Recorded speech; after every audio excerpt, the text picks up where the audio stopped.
பேரறிஞர் அண்ணாவின் 117வது பிறந்த நாளை முன்னிட்டு சென்னை அண்ணா அறிவாலயத்தில் உள்ள அண்ணாவின் படத்திற்கு முதலமைச்சர் மு.க.ஸ்டாலின் மரியாதை செலுத்தி வருகிறார். அந்த காட்சிகளை முதலில் பார்க்கலாம்.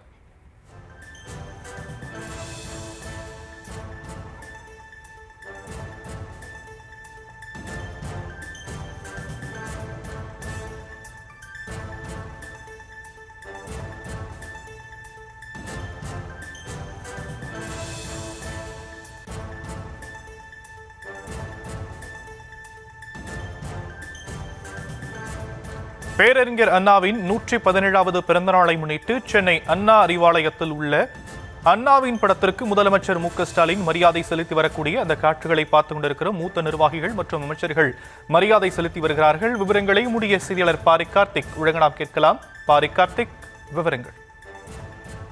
வணக்கம். இந்தியாவிலே முதன்முறையாக 1967ஆம் ஆண்டு காங்கிரஸ் இல்லாத ஒரு ஆட்சியை கட்டியமைத்த பேரறிஞர் அண்ணாவின் 117வது பிறந்த நாளை முன்னிட்டு திமுக சார்பில் பல்வேறு வடிவங்களில் சிறப்பாக கொண்டாடப்பட்டு வருகிறது. அதன் அடிப்படையில் முன்னாள் முதலமைச்சரும் திமுகவுடைய நிறுவனருமான பேரறிஞருடைய அண்ணாவின் பிறந்த நாளை முன்னிட்டு தற்போது அறிவாலயத்தில் தமிழ்நாடு முதலமைச்சரும் திமுக தலைவருமான திரு மு.க.ஸ்டாலின் அவர்கள் அண்ணா சிலைக்கு கீழே வைக்கப்பட்டிருக்கக்கூடிய படத்தில் மலர் தூவி மரியாதை செய்து வருகிறார். அதன் தொடர்ச்சியாக வள்ளூர் கோட்டத்தில் இருக்கக்கூடிய அண்ணாவின் சிலைக்கு மாலை அணிவிக்கிறார்.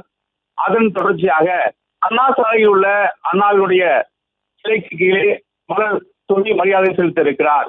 பேரறிஞர் அண்ணாவின் பிறந்த நாளை முன்னிட்டு பல்வேறு வடிவங்களில் திமுக இன்றைய தினம் அவருடைய இந்த பிறந்த நாளை சிறப்பாக கொண்டாடப்பட்டு வருகிறது.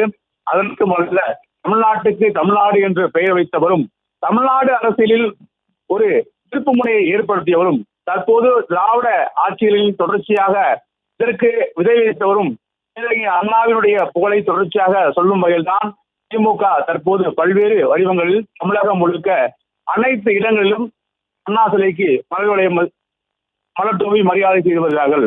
தமிழ்நாட்டுக்கு தமிழ்நாடு என்று பெயர் வைத்து சுயமரியாதை திருமணத்தை சட்டமாக்கிய பேரறிஞர் அண்ணாவின் பிறந்த நாளை பல்வேறு வடிவங்களில் திமுக கொண்டாடினாலும் கூட தொடர்ச்சியாக அனைத்து கட்சியுமே இந்த அண்ணாவினுடைய பிறந்த நாளை கொண்டாடி வருகிறார்கள்.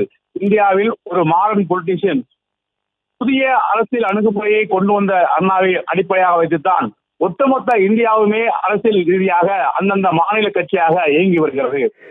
இணைந்துள்ள 1 கோடி குடும்பத்தினரும் சேர்ந்து தமிழ்நாட்டை தலைகுனிய விடமாட்டோம் என உறுதி ஏற்கிறோம். இரண்டாவது, நான் தமிழ்நாட்டின் நாடாளுமன்ற உறுப்பினர்களின் விகிதாச்சாரத்தை குறைக்கும் நியாயமற்ற தொகுதி மறுவரைக்கு எதிராக போராடுவேன். தமிழ்நாட்டை தலைகுனிய விடமாட்டேன் என உறுதி ஏற்கிறேன். நான் வாக்காளர் பட்டியல் மோசடி மூலம் தமிழ்நாட்டு மக்களின் வாக்குரிமையை பறிக்கும் SIRக்கு எதிராக நிற்பேன். தமிழ்நாட்டை தலைகுனிய விடமாட்டேன் என உறுதியேற்கிறேன். நான் நீட் மற்றும் இளைஞர்களை முடக்கும் எந்த ஒரு திட்டத்தையும் எதிர்த்து நிற்பேன். நம் மாணவர்களுக்கு உரிய கல்வி நிதிக்காக போராடுவேன்.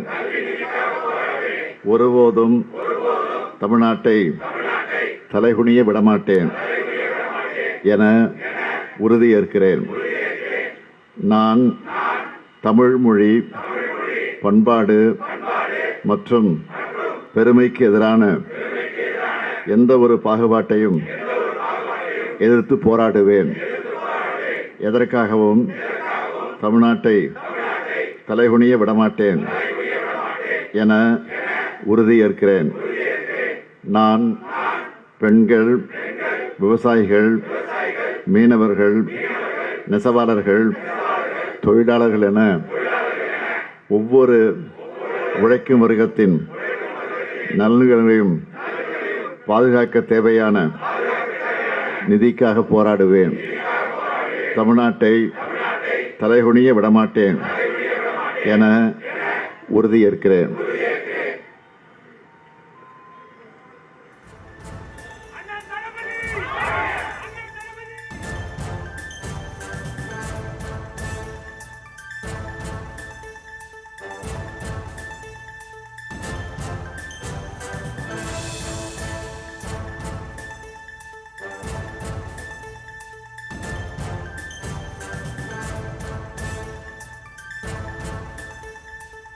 அண்ணாவின் பிறந்தநாளை முன்னிட்டு தமிழகத்தை தலைகுனிய விடமாட்டேன் என முதலமைச்சர் மு.க.ஸ்டாலின் தலைமையில் திமுகவினர் உறுதிமொழியேற்ற அந்த காட்சிகளை நாம் பார்த்துக் கொண்டிருக்கிறோம். முன்னதாக அண்ணாவின் படத்திற்கு முதலமைச்சர் மு.க.ஸ்டாலின் மரியாதை செலுத்திய நிலையில் உறுதிமொழி ஏற்பு தற்போது ஏற்கப்பட்டிருக்கிறது. அது குறித்தான காட்சிகளை நாம் பார்த்து வருகிறோம்.